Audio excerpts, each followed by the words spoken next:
going, I am here to do your reading for the week of April 6th, 2019. Now, as of today, Saturn and Pluto are all on the degree that they will retrograde at the end of the month. And this week, the big astrological news is that Jupiter goes retrograde on the 10th. So I was trying to figure out, because there was a really big shift in energy last week. It was like everything was kind of hunky-dory for the Aries. Sorry, that's a really weird phrase. But, and then I got all these really intense phone calls and emails. And so I think this period of stillness is really,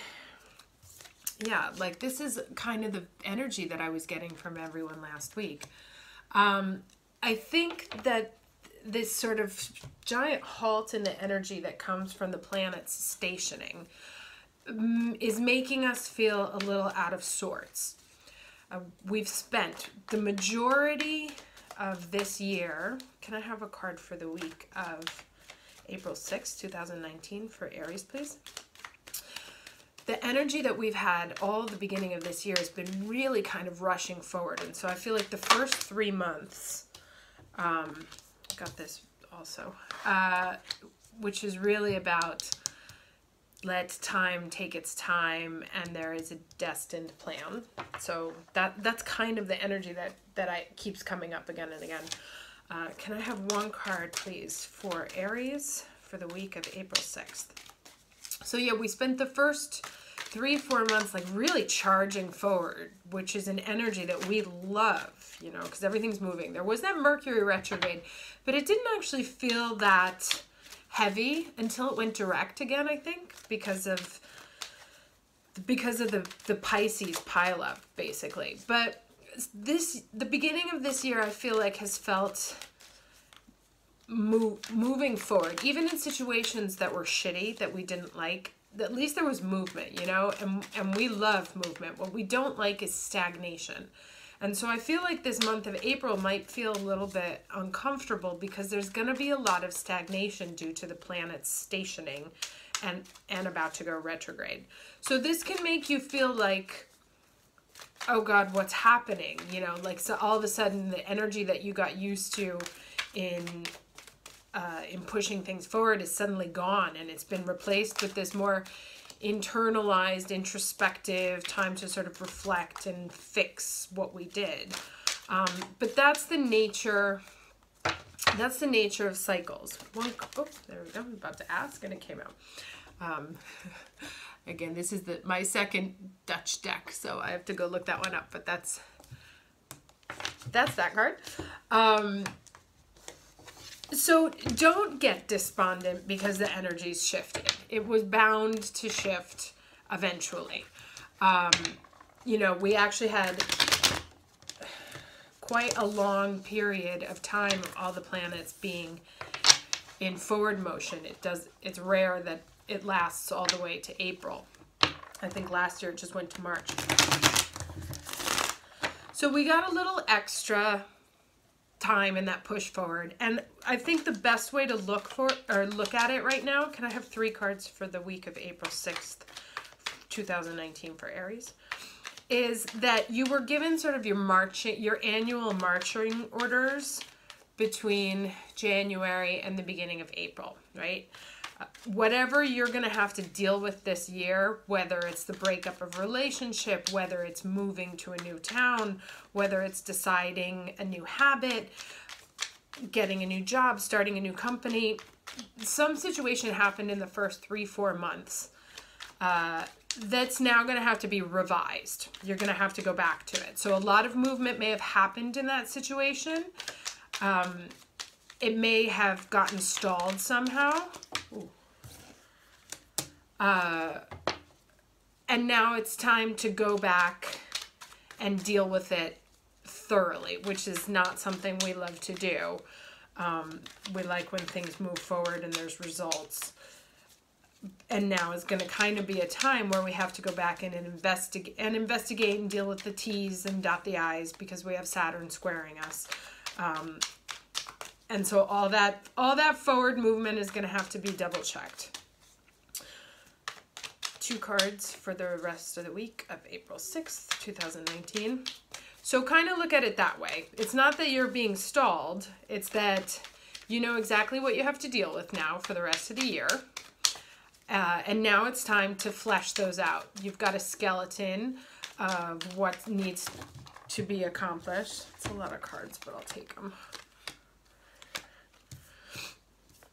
There's that nice Aries woman right in the middle. Gosh, that's a lot.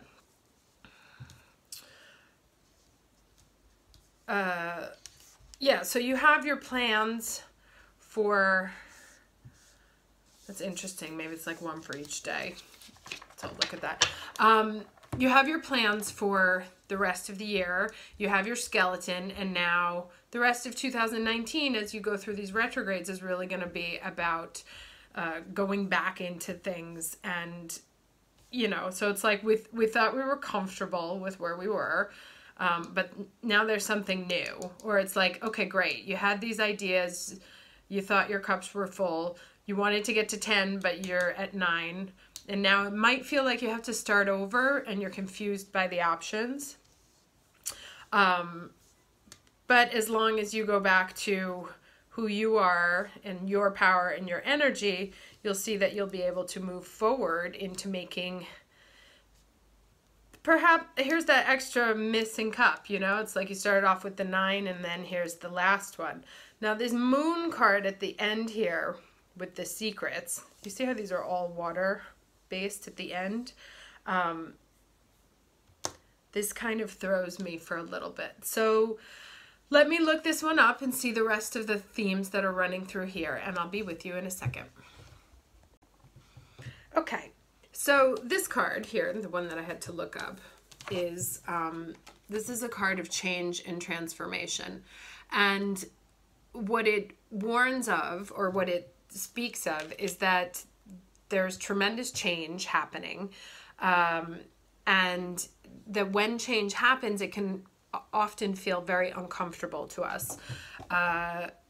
It can feel like the ground beneath our feet is shaking. It can feel like we're losing things. It can feel like we have to move on, but we might not want to. It can leave us confused, thinking that we knew where we were, but now we don't know.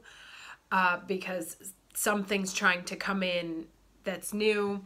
And it warns a lot of getting stuck in old habits, which is what the moon is. Manages our cycles, and it manages also our emotional outlook.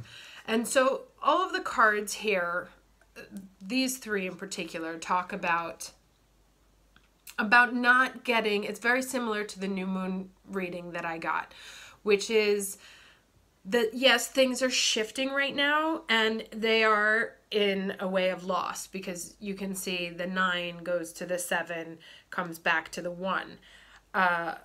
However, through the process of loss, of going from a place where you thought you had everything figured out to a place of confusion, he actually gets very clear on what it is that he has and what he's willing to offer and what he wants to do.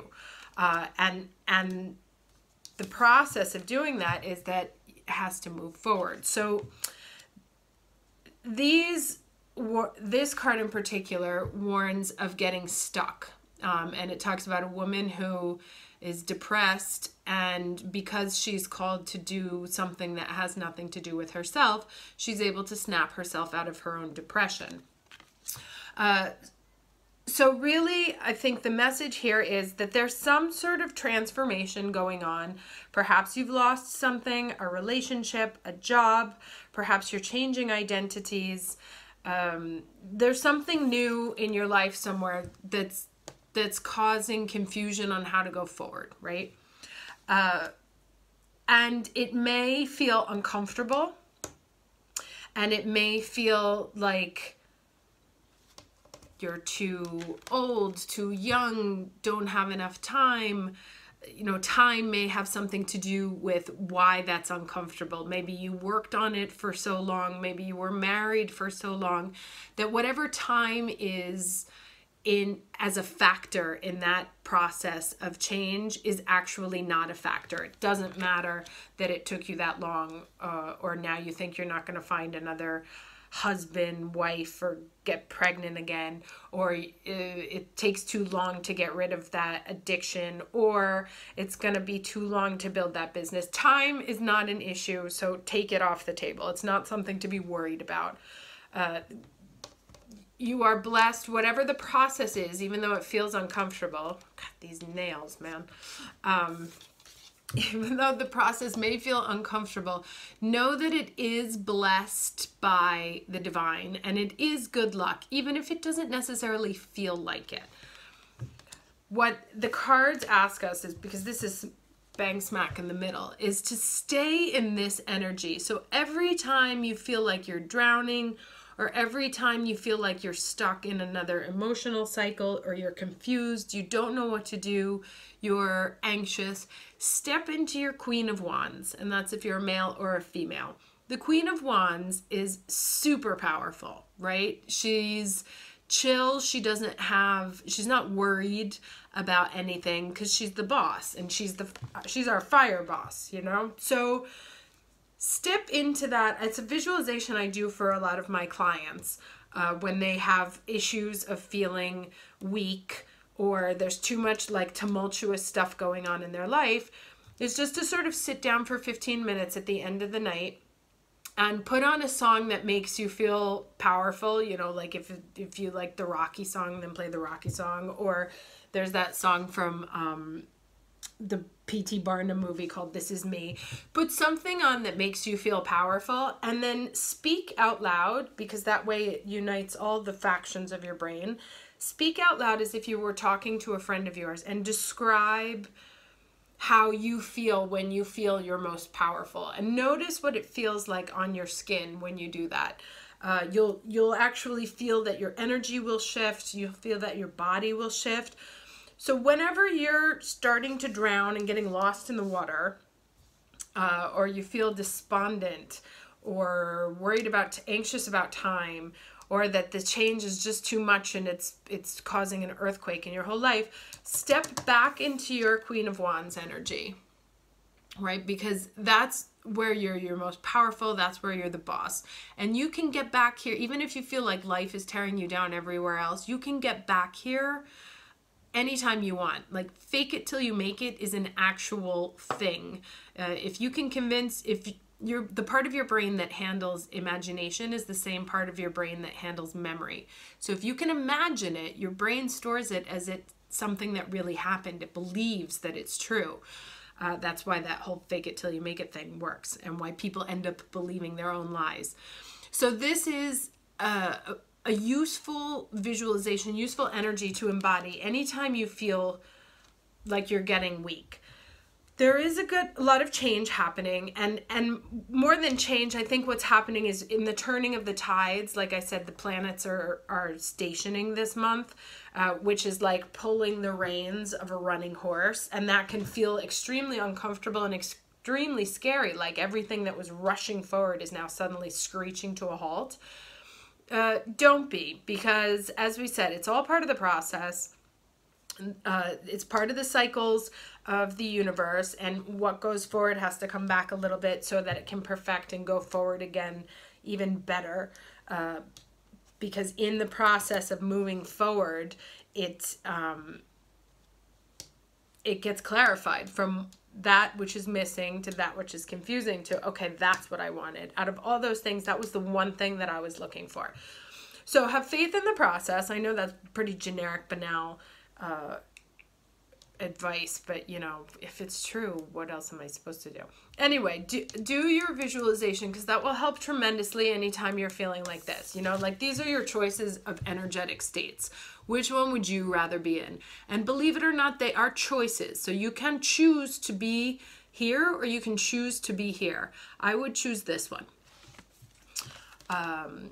Hope that was helpful. I'm going to do actually some weekly advice in a separate video for the different ascendants. So I'll pull 12 different cards for Aries with Aries ascendant, Aries with Taurus ascendant, and so on and so forth for the week. So sort of taking this advice and then how it plays out for all the different ascendants. And I'll also be posting a Jupiter retrograde video that talks about like what we can expect from that transit. Thanks for listening. Hope this was helpful. Talk to you soon.